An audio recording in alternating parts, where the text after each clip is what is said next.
There you go. Hello. Hi, how are you? Jack, come here. It's here. Good. Sorry, this is my dog is like, who's this? I know, who is it? Oh, Who is it? he's It's so here. cute.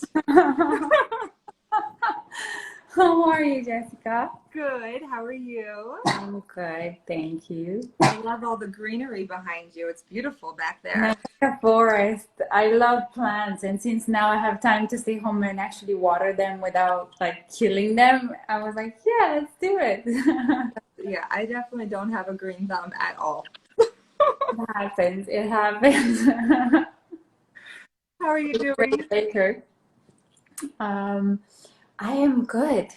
Strangely, I'm missing home like crazy right now because summer is such a beautiful time to be in Europe, in Italy, and see my family. And I feel like there's a specific vibe about European Italian summer that I feel like, for obvious reasons, I don't feel here. But I feel like in general, America kind of works all year long. In Yeah. summer, Europe stops. Everybody takes time off, and I'm struggling with that. I've been trying to keep myself busy in order to not to miss my family or like Italy so much. Yeah. Yeah, how are you? Oh, about the same.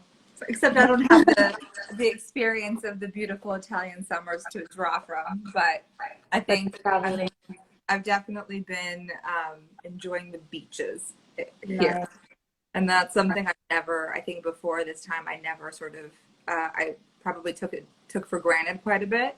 Uh, right? but I can't sit in my house anymore, so I'm trying to find little pockets of, Exactly.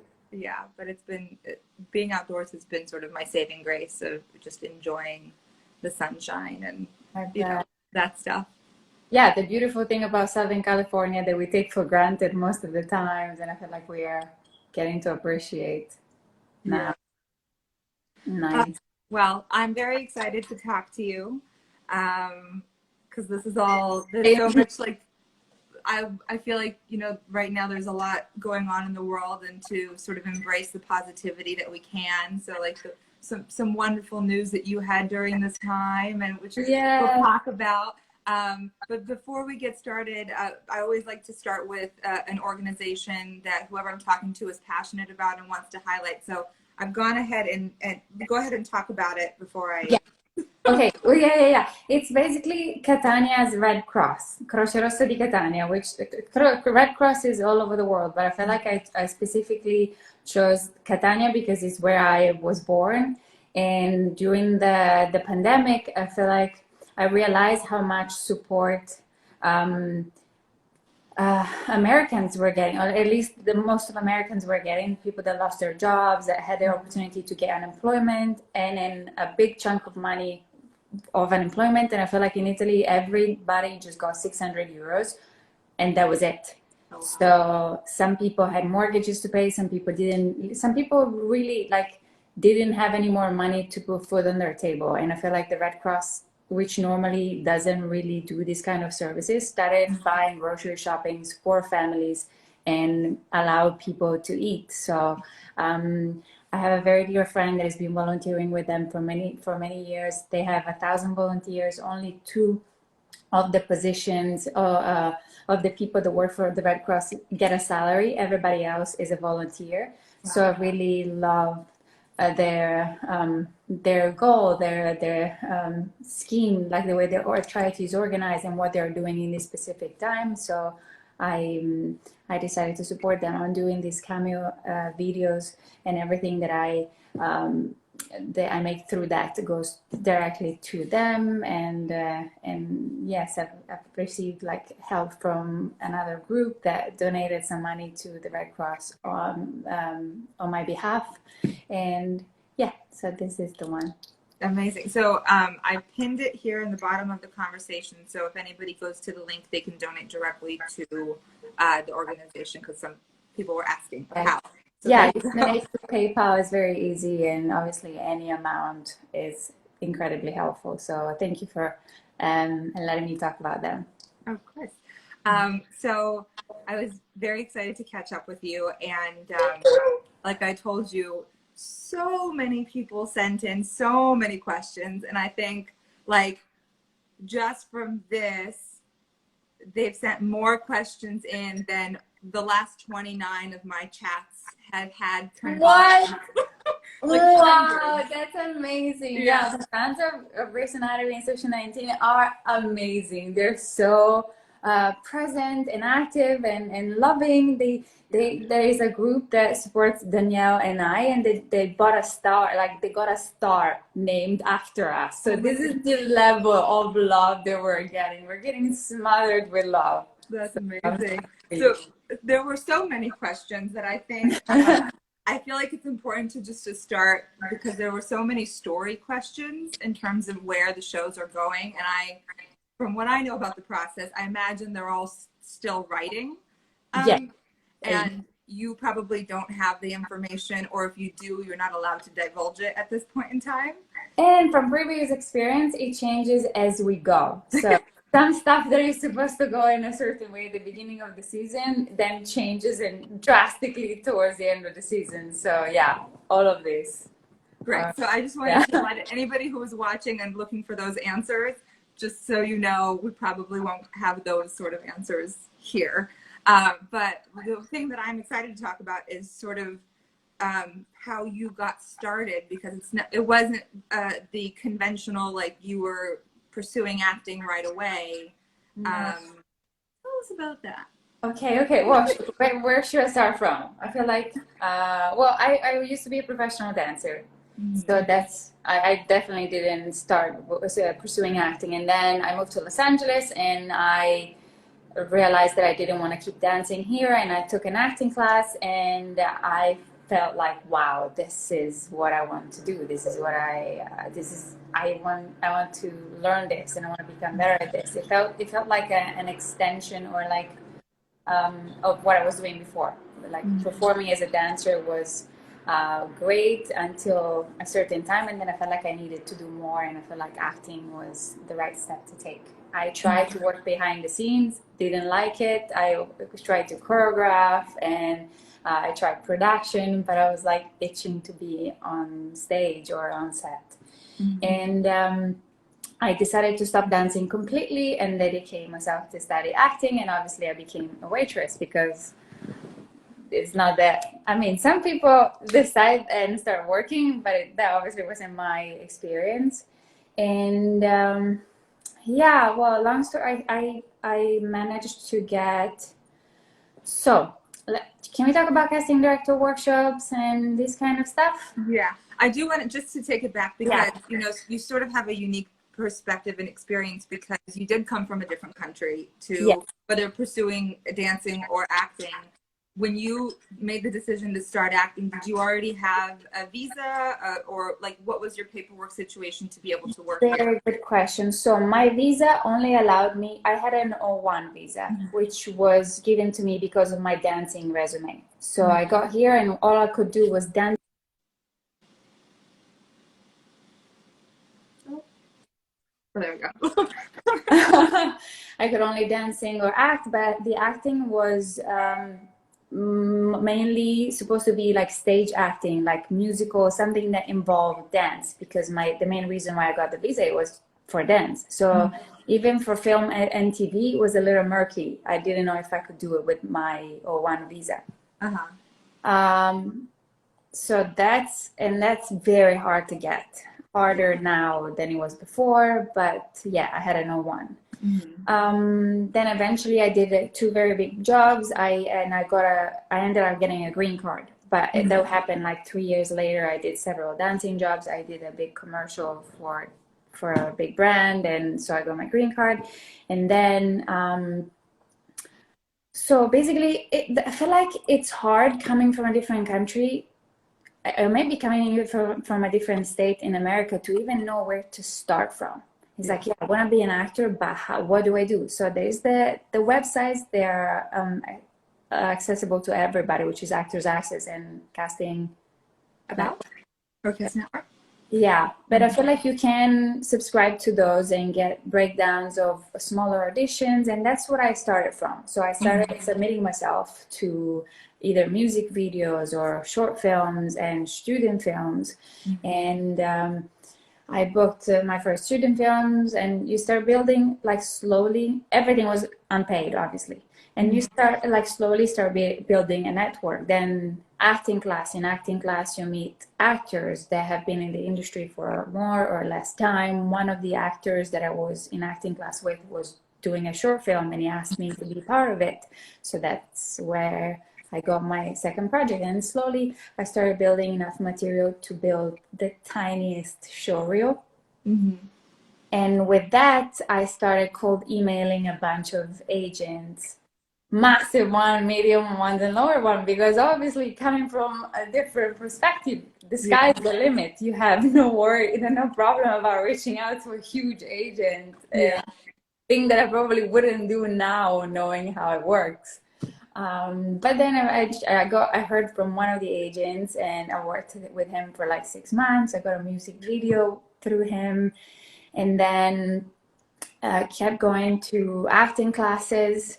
I had some terrible experience in acting classes. That's why I saw in one of your interviews, in one of the Coffee with Casting, mentioned go and audit classes before you start paying. And I think it's an amazing advice, because what works for somebody doesn't work for some other people. Some people are more or less sensitive. Some people need the tough love. Some people do not need the tough love. So I feel like it's very important to go and see how the teacher works, because it costs a lot of money and it's not easy to make money. So I feel like yeah, that was a very good advice.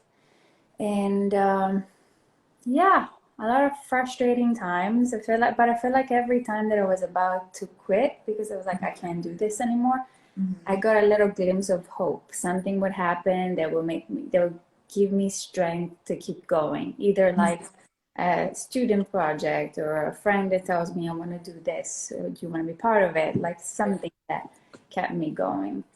And then I started doing acting in casting director workshops. I signed with an agency in the southeast market, and they're like, we're having this event. There's like amazing casting directors. One of them is coming from LA. You should come see them. And guess who was the casting director from LA? It was Jessica Sherman. So I flew to Texas to do this workshop, which now is like, again, one of those crazy things that you're like, why? Because I remember we talked like right after you did your scene. And this was, I think, 5 years ago now. Yeah. We weren't even like in a big, like one of the big cities. We were in Frisco, Texas. And I remember talking to you and you saying that you were LA based, and I was like, what are you doing here? I remember you saying that specifically, but it was like to meet my agency and also show them that I was committed and I wanted to do this. And yeah, and I felt like then I started taking these industry classes with people that give you recommendations on how to navigate these casting director workshops, or the acting classes or the websites. And I feel like the best tip that they gave me, it was like, rather than go see a casting director once, because it's as good as you can be once for 2 minutes, I mean, it's going to be very hard for them to remember you. Why don't you go see them again with new material and show that you can be versatile, or just to remind them that you exist. And I felt like I took that advice, and that's when I came to see you a second time. And also, the first time was very memorable in itself. well, I guess you remember me, but I feel like also I really enjoyed the workshop with you, because you have a directorial quality about you. I feel like you're very good at understanding the scene, and also like giving very specific and curated notes that make a big difference within the tiny scene. Yeah, I remember that. Yeah. Sorry, go ahead. I think because the workshops are sort of like a touchy subject, and sort of kind of always have been, in the sense that when I've always done workshops, and it's something that I've sort of grown into, for the goal of the workshop was when you have newer actors who are not familiar with how it all works. Yeah. Like, this is our opportunity to educate you on the process, because there are so many sort of outside factors that are never within like acting classes or, you know, whatever it is, or going to drama programs, that I think having these workshops is less about making an impression, because a lot of times the actors that are coming to workshops are not ready to make impressions. Right, for sure. So this is sort of a unique situation, but I think, especially since in Los Angeles, in California, a lot of those workshop studios that were there strictly to like educate, or like not the positive stuff, but yeah, like like a little shady business, they're no longer around, which I think is really good, because the ones that are left over are really the ones that are informing actors about educating them about sort of also the in the room sort of energy, which I, you know, is a little bit lost now with the world as it is. Right. But I think having that sort of practice to go in and to work, like truly workshop a scene with a casting director or associate is so valuable, because you get to have the experience of like the energy of that. But it's also, there's no weight, like the preciousness of that experience is only to educate yourself versus absolutely, you know, like an impression, for sure. And I feel like that is actually a very good point. I feel like for me, nerves have always been a very big component of the casting room. And I get very comfortable in class after a while. That's why I tend, in acting class, that's why I tend to change acting class often, because I want to put my nerves, I want to challenge my nerves. And I feel like director workshops are very good for that, because as you said, the energy is the one. Also, you know that the person in front of you, as much as right now we're like there to learn, has the capability of bringing into the room for an audition. So the nerves are going to be there no matter what. So it's a very good exercise. It's way better to exercise it during in this environment than for an actual audition. Yeah. And I also think there's value in getting to know the energy of that casting director before you actually have to go in and audition eventually, you know, because you know, not everyone is delightful, or not everyone is warm. So it makes it less stressful and less personal, I think, when someone's not as warm as you think they might be. I had auditions where I was stuttering in Italian because of how nervous I was. So it's like my own language. I know you have no idea what I'm saying, so I could be saying anything I want right now, and I'm so nervous that even though I have that, I'm like, no.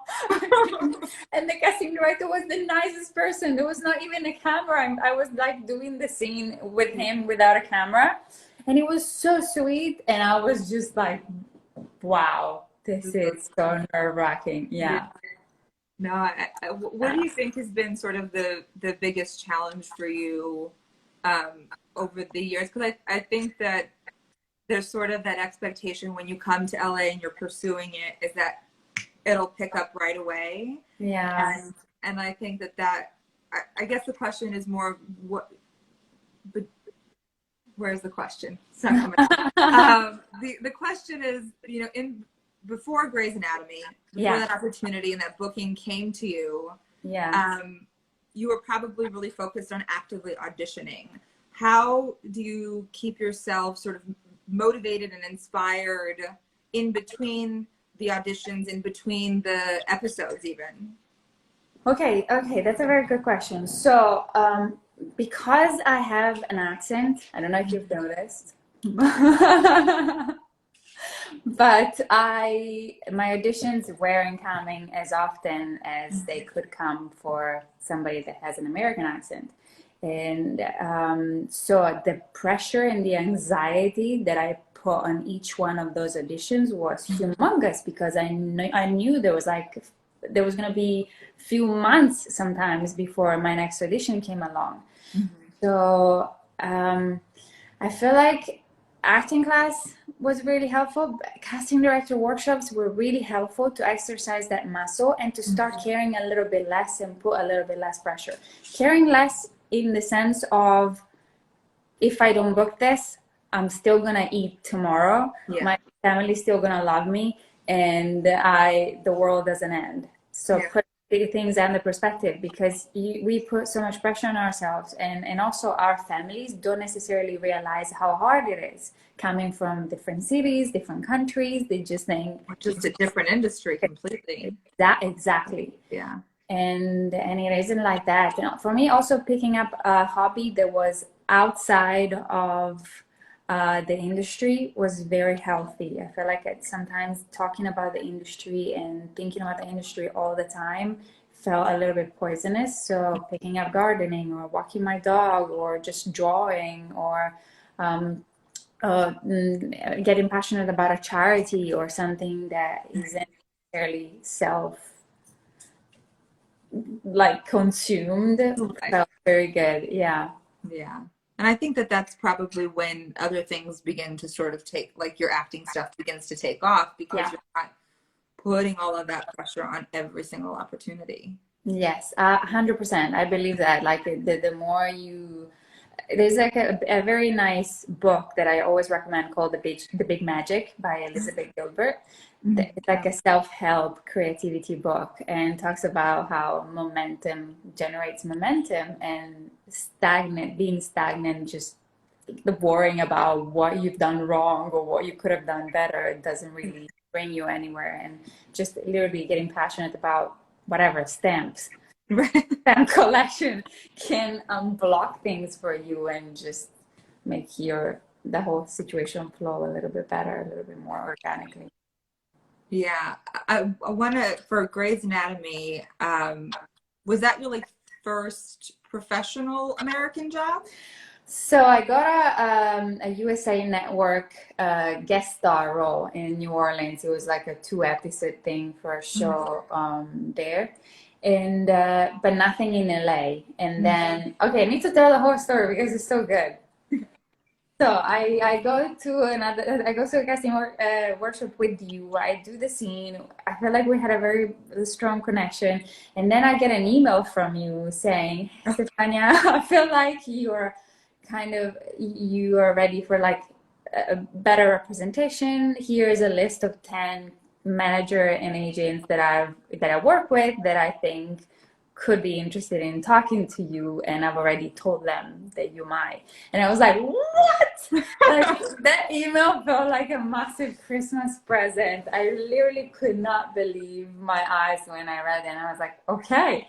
And I had basically no credits to my name apart from a couple of independent projects, student film, and this USA Network thing. And of these 10, only 3 agreed to meet me. This is to tell to how hard it is. Yeah. Even exactly. And of these 3, Paul was like, you have no credits, but you know what? Let's try and see what happens. Yeah. And then I kept bugging him every now and then, like, hi, I'm here, I'm alive. And they're like, yeah, I know you're here. We think about you. And then 4 months later, he sent me an audition for. It's like, yeah, they're looking for this an actress that can speak Italian for Grey's Anatomy. It's like a guest star role. And do you want to go tomorrow? And I was like, yes, of course I'm going tomorrow. Which, by the way, the day before I got the audition, I was crying in acting class because of how much I hated my accent, and I felt like it put me in a box. It didn't give me a lot of freedom to play different roles, and I was desperate. And then I get like a Wednesday crying, Thursday I get the audition. Go to the audition thinking whatever, they're gonna book somebody else with another accent from a different country because it doesn't make any difference. And then on Friday I was at the table read. Wow. With everybody, yeah. That's why. And so what was the audition experience like for you for that? So actually it was a little at the beginning. I felt I was the first one to go in, and Linda was a little bit like, I'm gonna let you prove myself. I'm not gonna be warm and fuzzy right away. She was like, I'm gonna let's see if you deserve me to be nice to you. Yeah. I was polite, but not too warm. And then I did the scene the first time, and they laughed, and they were like, okay, let's do it one more time. And they gave me some notes. Then we did the second scene. And I feel like by the end of the audition, they were so nice and so welcoming and warm. And Linda even said, don't go back to Italy. And I was like, no worries, I I'm won't. not going anywhere. So it was a great experience. And but I feel like that was one of those auditions where I went in and I was like, if I get it, I get it. If I don't, I don't. It's only my first audition for this manager, so I don't have to nail it right away. I can, as long as I do good, I'm okay. Like I wasn't putting too much pressure on myself. That's good. And I was very prepared. Like I really worked on the scene and I felt confident. Yeah, the role fit me. Yeah. Did you know that it was supposed to recur so much, or was it a one-off? No, they didn't tell me anything. I thought it was gonna be like a 1-2 episode thing. Yeah. Yeah. And, Wow. yeah. Yes. Not too shabby. But that every time people tell me how did it happen, tell me the story, I always say it happened thanks to a woman.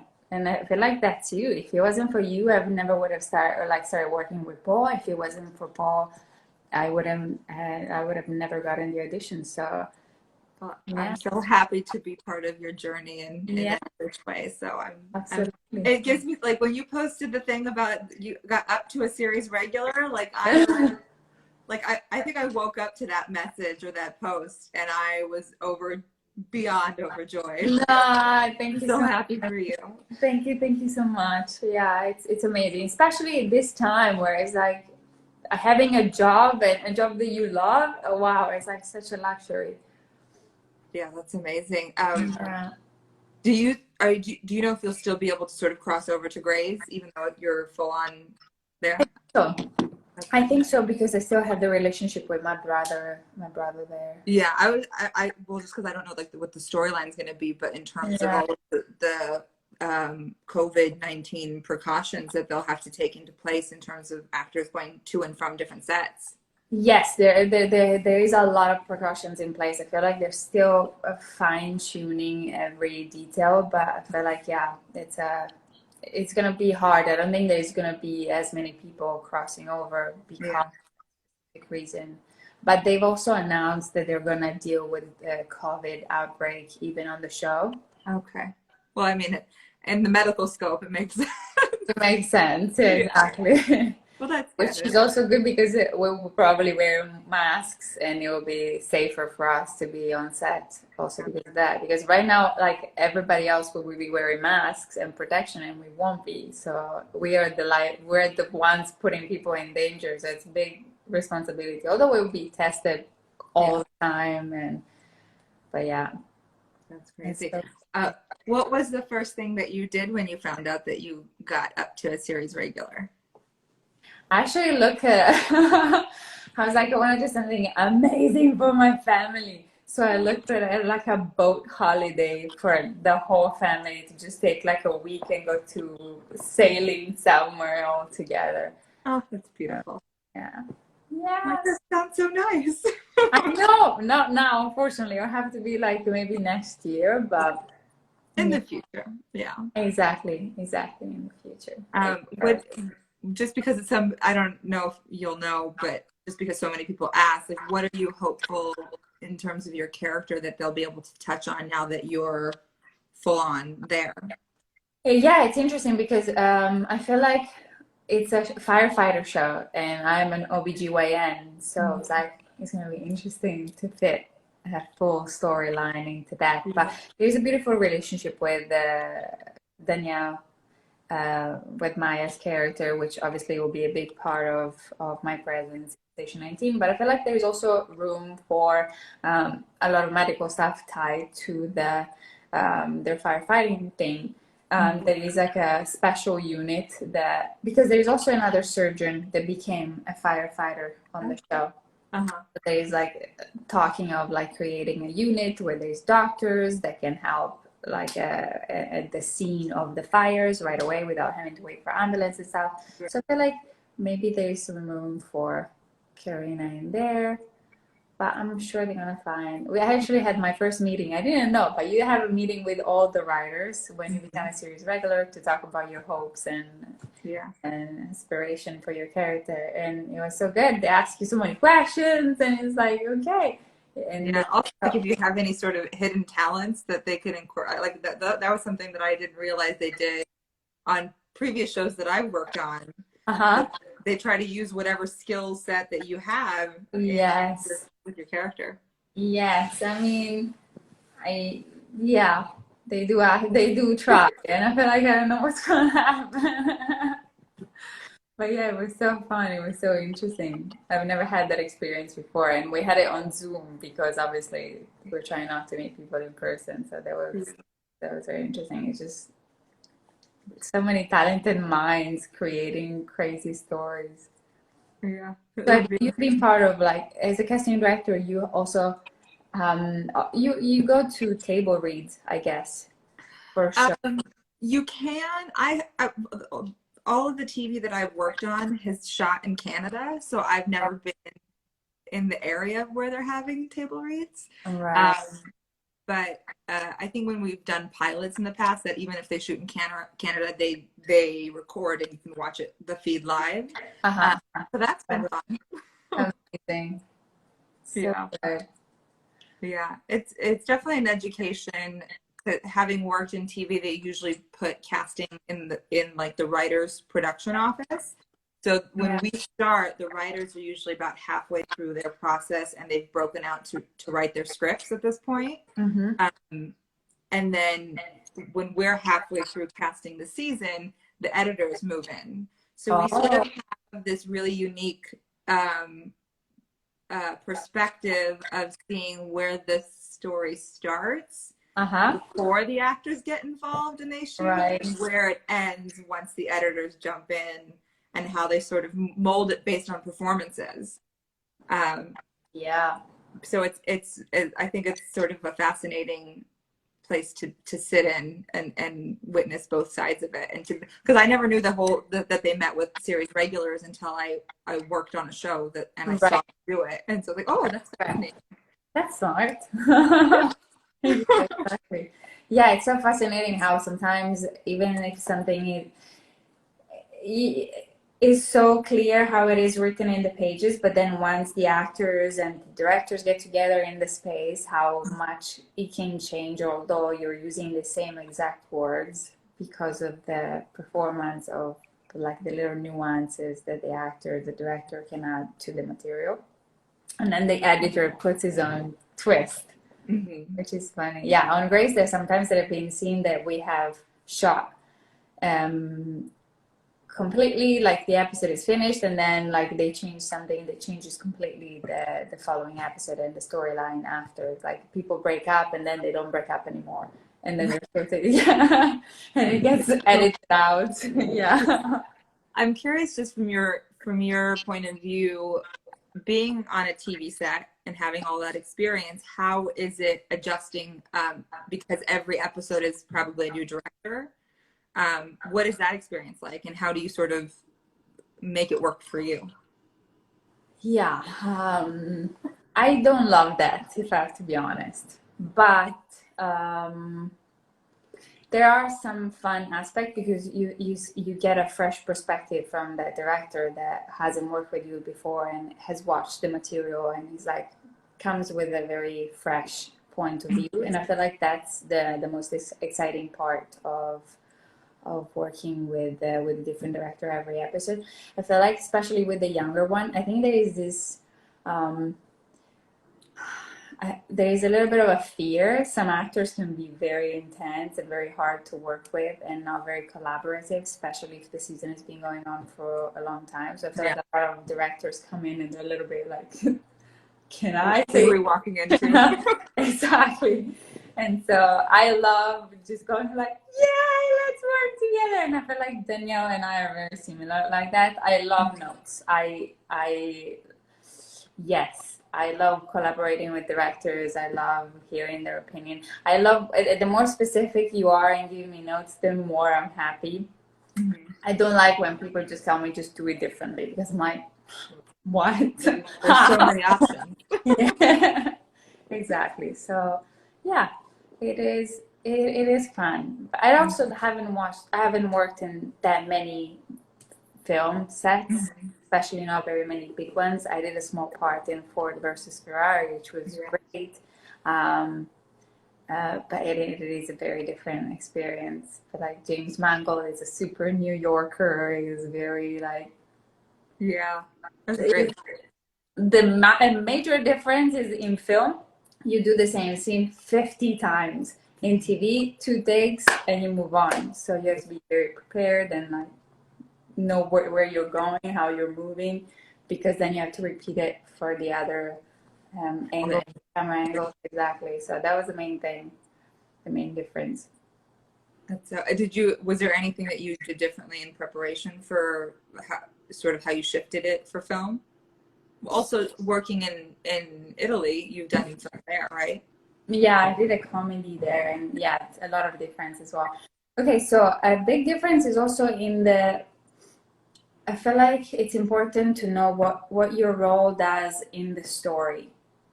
I feel like in Ford versus Ferrari, my character just brought the story along. Wasn't supposed to be like, haha, look at me, or like, I'm funny, or anything. It's like one of the stories that just help telling one of those roles that just help telling the stories. And I feel like I remember like trying to put a little charm in there or like a little smile, and the director was like, no, I feel like let's just strip all that and Yeah. down to matter. Just you're down to business. You're just basically like the translator. So I felt like I was the shadow of Enzo Ferrari, and I enjoyed doing that because it's very different And that was a very intense scene just in yeah. terms of negotiation. So I understand that for sure. Yeah, for sure. So I think, yeah, the preparation is always the same. I guess it's hard for everybody. If you're judging what your character is doing, it's very hard to then portray that character truthfully because you're always going to be detached from it. And so I feel like sometimes I struggle with that. I have to like really feel like, okay, if I was in this situation, what would make me behave this way? And I really have to believe that because if I don't, I can tell what I'm saying in the lines. I'm like, I don't believe myself. Why would the casting director believe me? Right. So that's a big struggle. And I think in the Italy one, I improvise. In Italy, we improvised so much, so much. It was like kept going. Sometimes 2 minute scene became 5 minute scene. I'm like, it's still okay to talk. Am I still going? Yeah. Is that more common, generally speaking, in Italy, or is that because it was a comedy? I think because it was a comedy, and also the main actor was also the director and the writer, so he had full power of what was happening on set, and he wanted to keep going and just kept going, and we just went with it. At the beginning, I was like, "What's going on?" And then you just go for it. But I felt like the improvisation helped me on Grace as well, and it allowed me to sometimes put in a line or a word, and most of the times they're okay with that. Yeah. Yeah. Someone had asked if there is in terms of like the feel on set between the crew and the cast, is there a major difference that you notice between Grey's and Station 19? Uh, I mean, you can tell that like Grace is a group of people that have been working together for 16 years. Yeah. And yeah, with the pro and I have not necessarily pro and cons, but with the qualities of a group of people that have been working together for 16 years, they all know each other, and um, it's a very well oiled machine. So there is no waste of time. You arrive, you get it done, and it feels it's very efficient. Yeah. But it's very like everybody is super nice. They kind of have to, because if you work on a show for 15 years and you hate it, you're gonna stop it. You're gonna go somewhere else. And so everybody, I feel like, makes an effort to have fun and enjoy the day. And I imagine since they're both Shonda shows, like she probably attracts the same sort of energy throughout all of her projects. I think so. Yeah, because they're very similar sets, and there's so many great women. I feel like that is something that I really enjoy. And yeah, and Station 19 has a little fresher energy because it's a newer show and everybody's still like, yeah, super excited. So I'm sure that's fun. yeah, they're both fun, but in different ways. Yeah. Um, a lot of people ask, and I don't know what it's referencing because I pop in and out, but deleted scenes on Grey's with Maya. Oh, I think there's one specific one because there was this set photographer that day, and so there's photos of that scene that never made it onto the episode, and so I think that's the one that they're referring to. And yeah, it was just a scene where Maya brought, so some guy got his nose chopped off, and she brought the nose for our surgeon to reattach it. She found the nose in the forest and she brought it back to the hospital. The guy came to the hospital without the nose. She found the nose and brought it to the hospital. And I feel like I saw her, and then it's a long story, but we met at the bar, and then the bar scene got deleted, and then we met at the hospital again, and she kind of invited me out. And so lots of reshoots, and that's why it's deleted. That's all gone, but you didn't miss much. I feel like I'm just gonna say what made it into the episode is the best part of it, so it's good. Perfect. Yeah. What, I had some other questions here. What are some of your aspirations moving forward? Very good question. So last year I started shadowing Paris Berkeley, the director and executive producer of Station 19, as the director. When I was in Italy, I worked very closely with the director, writer, and actor of the show, and I felt like also having been a dancer and a choreographer, I really liked being part of the full picture, the creation of the full story, of the full process. And I started in Italy and I really enjoyed it. And I felt like I asked to shadow Paris, and he said yes. And I felt like I really enjoyed that aspect too, the collaboration with all the different departments and having a better understanding of the whole story, of the whole episode. And I liked it also because I think it will make me a better actor, but also because it's something that in the future I would like to properly learn how to do. I directed my first little trailer for some cooking classes just for fun during this pandemic with a very small group, and that was a lot of fun. And I'm starting to think about my first short film that I want to shoot in Sicily, and so this is something that I'm trying to, I want to put out there. And that's so exciting. Yeah. And that's great that you're able to shadow and to get that opportunity to be the boots on the ground with him. Amazing. And Paris is amazing. This guy is so good. He's also so talented. He has 30 plus years of experience. He's still so passionate about what he does, but I feel like he cracks the whip, but he's also nice and warm. And I like that. I like yeah. It's a very good combo, and it's so knowledgeable, which is something that I aspire to arrive as a director on a set with. Like, if you know what you're doing and what you're saying and what you're talking about, and a little bit of all the departments, it's so much easier to earn everybody's respect rather than if you just show up I'm here.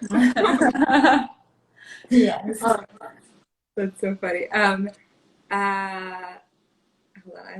What about you? I want you to be a director. Huh? This is my personal wish for you. I want you to be a director or an acting coach. Something. I feel like I know you already work with actors, but I feel like I want you to work with actors a lot more. I don't know why. I don't know. I have this weird sort of a little bit of imposter syndrome where you're like, who am I to tell you what to do? I No. realize it's part of my job, but I think it's sort of in the contained space of casting. I can thrive in it and am comfortable and confident in it. But especially when it's my own projects that I know everything about, Right. and this is sort of the same problem I have when I read with actors. Like my first thought is I don't want to mess you up, so I'd rather not be the one that does it with you. No way. And so the idea of coaching an actor for an audition that's not mine is daunting for me to put that on the actor. Like it's a weird thing, but I don't know if directing is my thing, but I definitely have aspirations to produce. Okay, beautiful. Yeah, so it's something that I'm working on actively, and I've been using this time at home in front of my computer as part of that. But and these, honestly, having the experiences of having these sort of conversations and the elements of producing this like tiny little thing has been so educational and very exciting. So yeah. Oh, great! I'm so excited about that. Right? Yeah, I guess we all realize different things during these times. But so free time, yeah. Yeah. Have you taken on any new interests or hobbies while you're at home? Well, I got a new place, so I've been obsessed. Like my Pinterest board is all about house stuff, house decoration, house construction. I've been like nailing stuff and stripping wood, and it feels so good to work with your hands. Gardening and yeah, paint like sanding my wooden floors. It's been so good though. Yeah. I had so many. I think this all started, and we probably all had those aspirations of, making that long list of things that we're going to get done during this time. And slowly, for me, faltered little by little, but I got a couple things accomplished. Like what? Like what? That's a good question. I replaced my shower, like something that I've lived here for 8 years and has probably been here. Oh my God. So it's like the little things. I practice my Russian very infrequently, but just the same. Amazing. Amazing. Yeah. So I've started doing puzzles, which I still hate them, but I do them. Okay. I feel like puzzling for me is like a little bit like road rage. It is? It just gets you mad? I get so mad because I can't find the puzzle. You can't find the piece. I think the goal of the puzzle is the opposite, is to relax and get your mind off of stressful things. I love it. You're like, yeah, those things.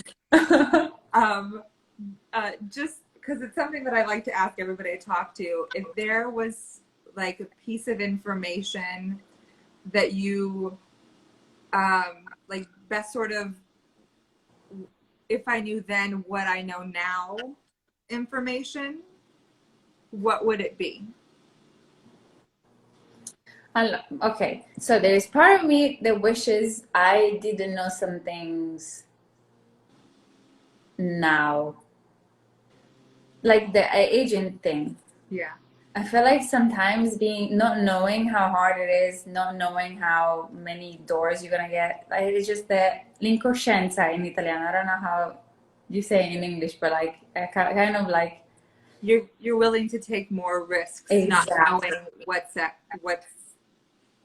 the negative of it, I guess. Exactly. So I think that's a beautiful thing that is a plus for everybody that is new and comes with this attitude, and probably also what keeps you going for a little bit longer, because if you already arrived that you have a ton of fears and rules and knows that you have to follow, it's probably harder. So I feel like that's not knowing some stuff at the beginning is good.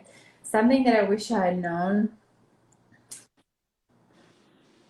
I feel like the main struggle for me is like learn to control my nerves. So I learned to put less pressure, learn to find, I saw it was Will Smith that said, I don't have a plan B because I know that I'm gonna make it to the plan A. Yeah. I think it's amazing, and I really admire that. And as per a day, I was like, I'm gonna do the same, but didn't work for me. Like I don't I don't work well when I put that much pressure on myself. So I feel like I don't necessarily need to have a plan B, but I need to have other stuff in my life that makes me happy. Like at some point I wasn't traveling at all. I wasn't going to see my family because I needed to be here. And every time I left the country, I got an audition and I was devastated. Like the best way to get an audition to book a holiday. Yeah. So true. And then I was like, you know what? I only live once.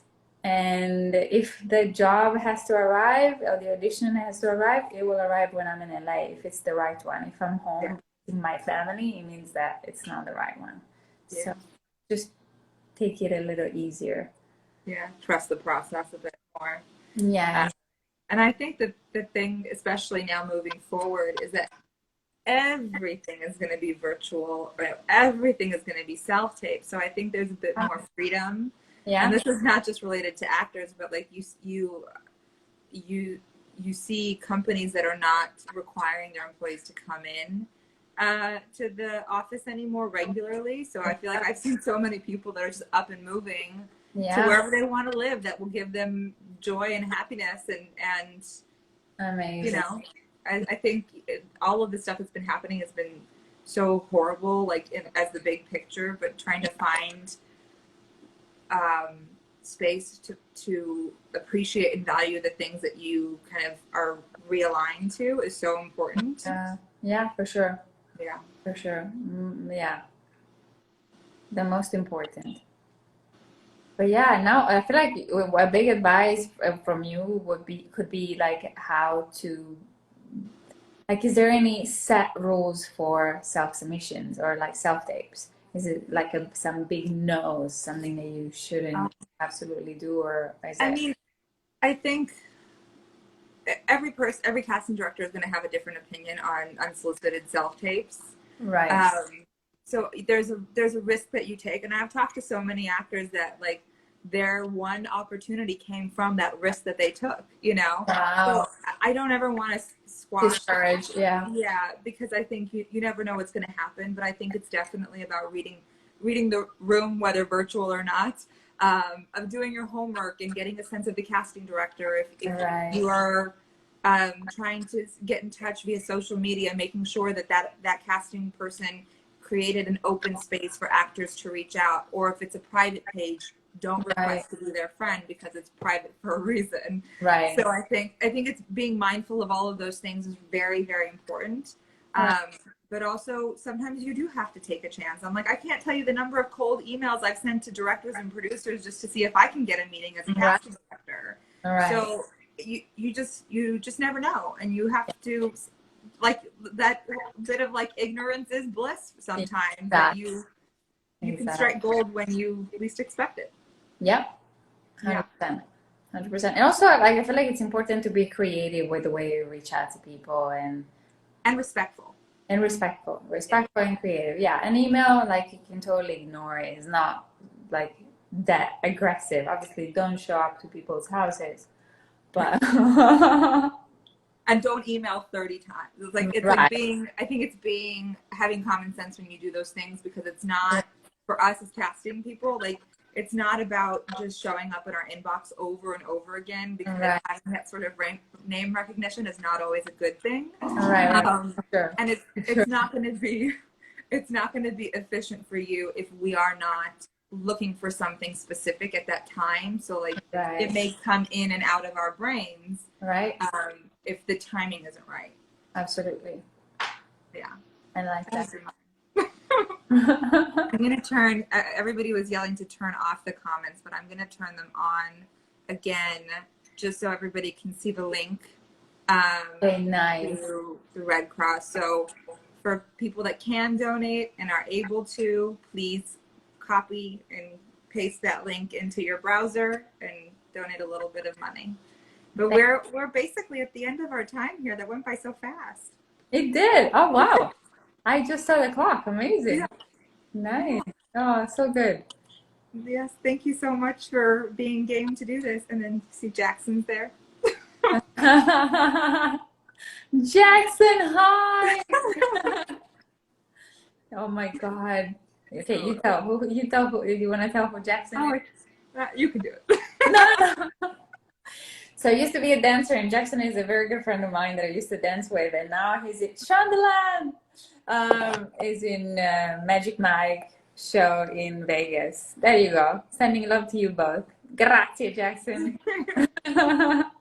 And now we're common friends. We both went to see him. Yeah. Lovely. Well, before they cut us off, I would like to say officially goodbye. Yes, thank you so much for this. This has been such a pleasure. I'm so happy you asked me to do it, and anytime. You know that. Thank you so much again. Thank you, and congratulations again. Thank you. All right. Bye. Ciao, Bella.